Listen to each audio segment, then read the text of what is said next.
Assalamualaikum warahmatullahi wabarakatuh. Apa kabar teman-teman semua? Perkenalkan, nama saya Rafika Sara Aulia. Di sini saya akan membantu kalian untuk belajar kimia dengan materi hidrokarbon dan minyak bumi. Nah, di sini saya punya gambar.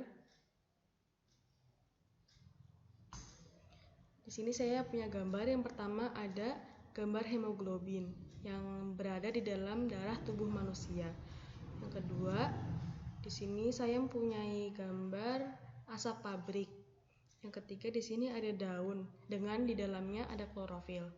Nah, tahukah kalian bahwasanya ketiga gambar di sini merupakan salah satu aplikasi dari senyawa karbon di dalam kehidupan kita sehari-hari. Jadi, unsur karbon ini dapat membentuk berjuta-juta macam senyawa hanya dengan berikatan dengan beberapa unsur lain. Contohnya dengan berikatan dengan hidrogen, oksigen, dan nitrogen. Nah, kesamaan dari ketiga gambar di sini, ketiganya itu merupakan senyawa yang mengandung unsur karbon. Nah, di sini ada atom karbon C yang berikatan dengan H, N, O, S, dan Fe membentuk hemoglobin manusia.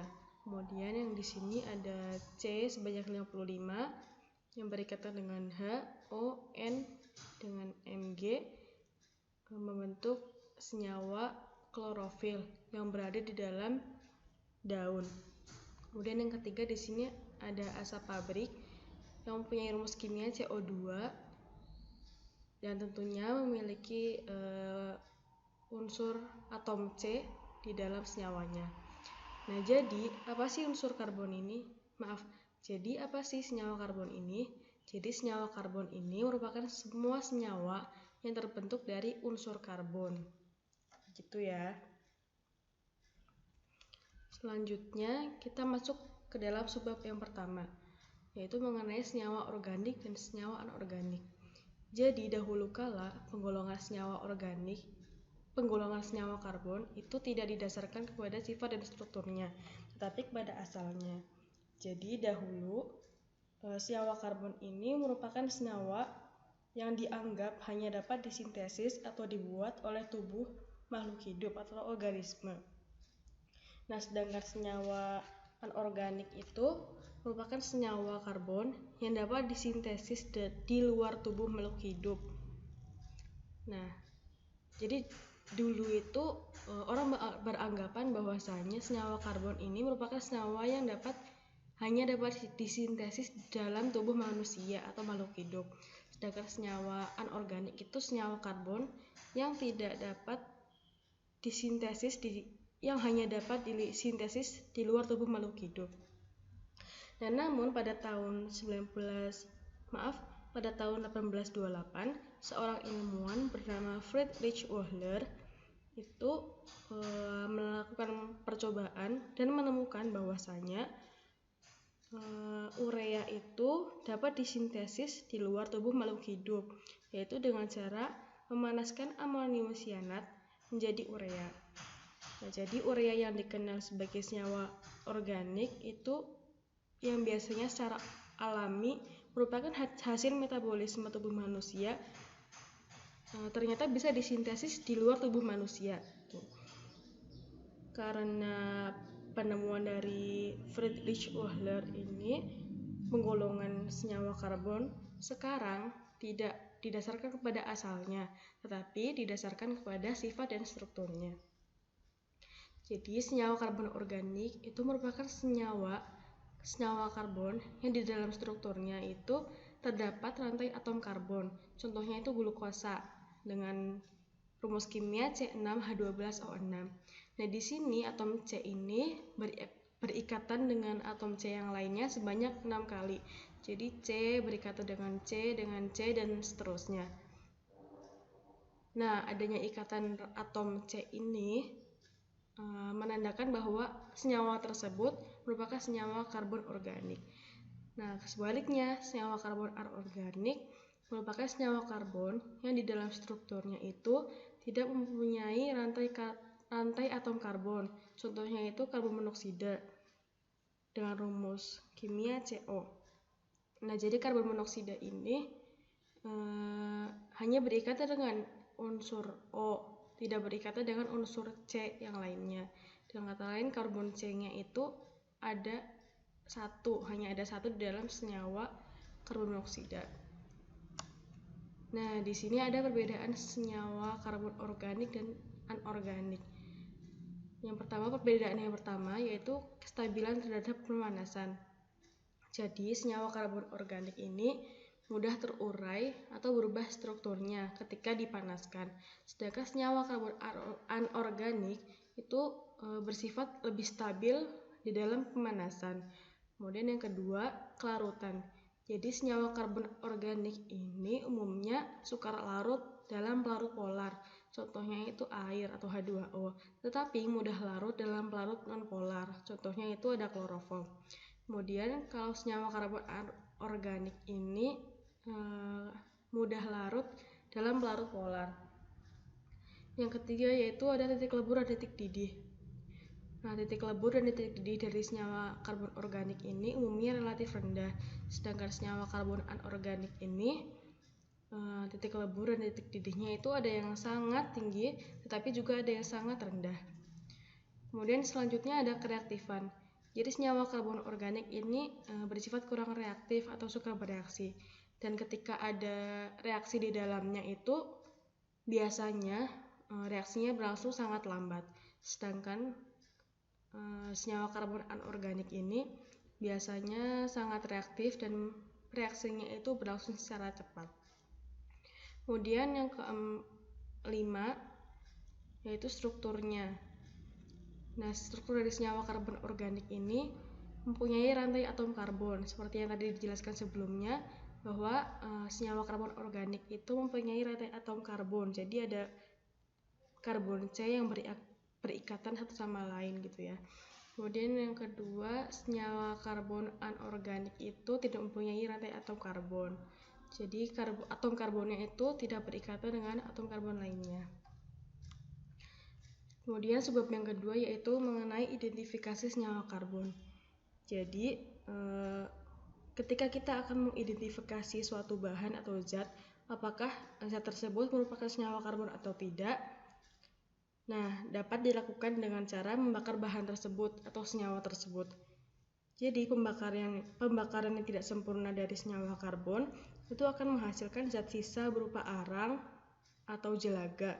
Sedangkan hasil pembakaran sempurna dari senyawa karbon itu akan menghasilkan gas CO2.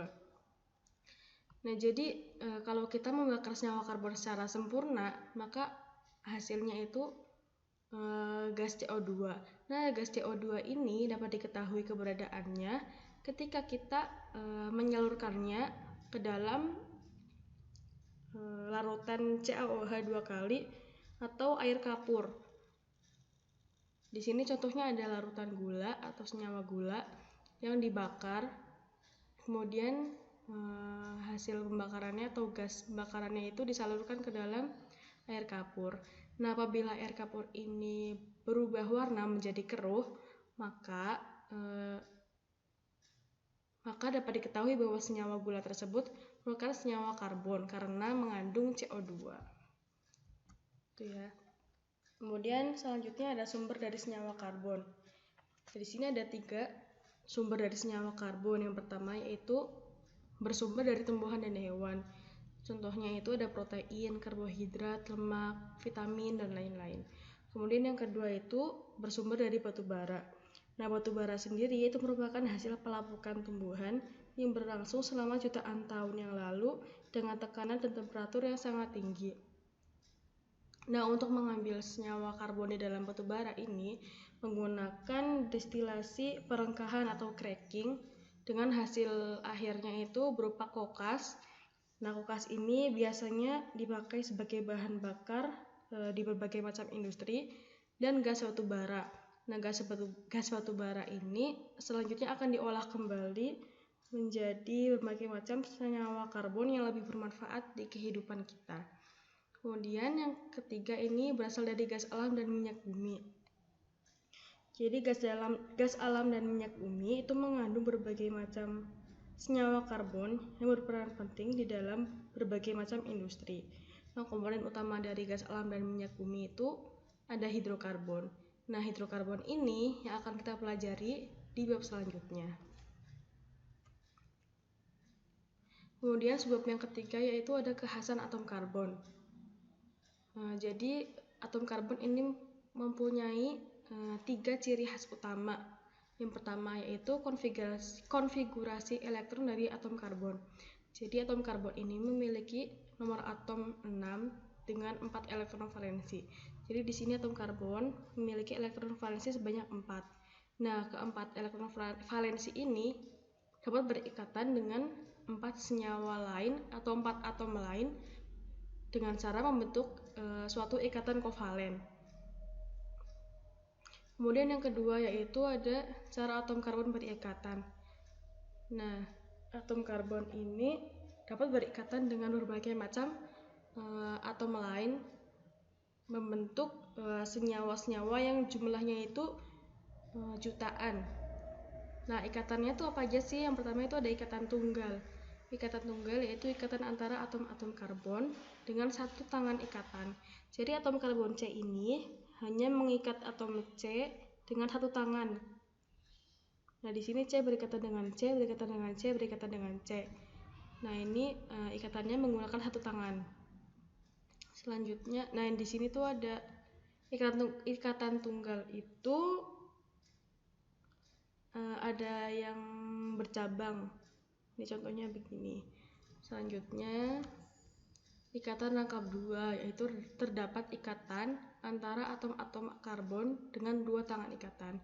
Nah, jadi di sini atom C yang satu ini berikatan dengan atom C yang lainnya dengan dua tangan ikatan, gitu.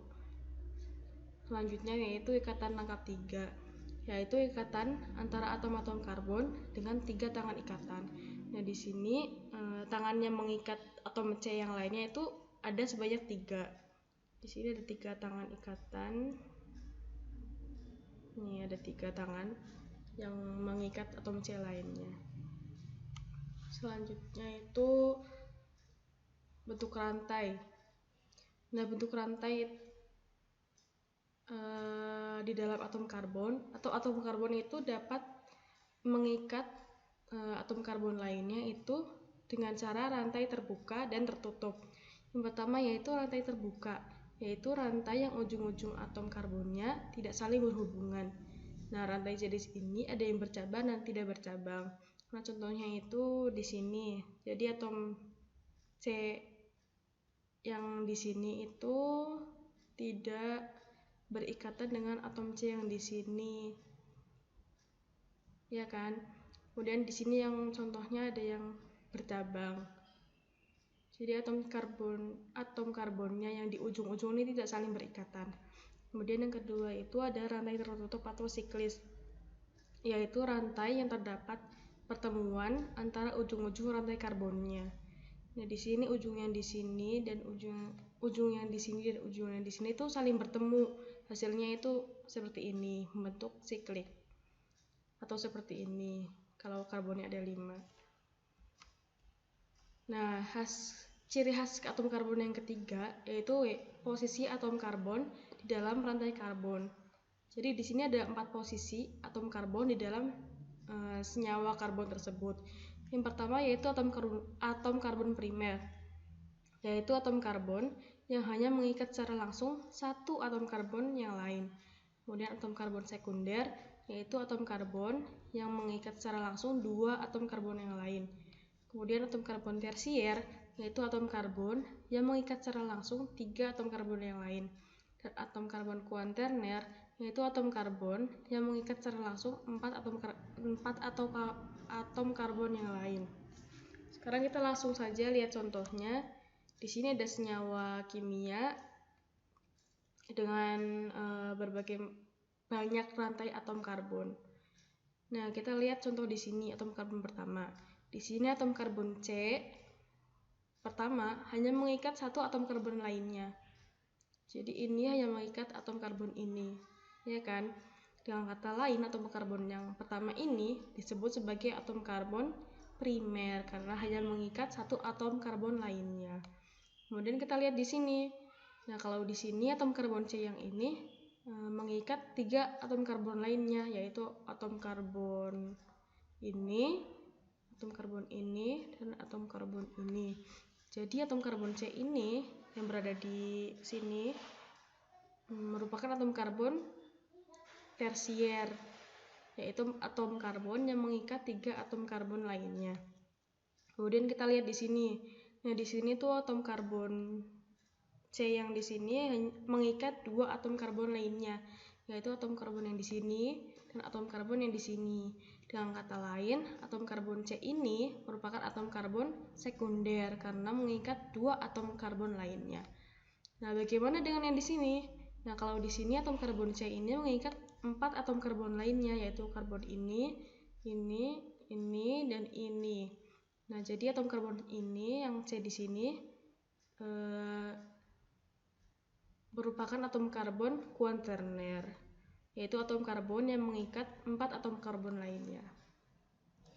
Baik, sekian sesi belajar kita pada hari ini. Apabila ada yang belum paham, bisa langsung ditanyakan secara pribadi kepada saya. Kurang lebihnya mohon maaf. Wassalamualaikum warahmatullahi wabarakatuh.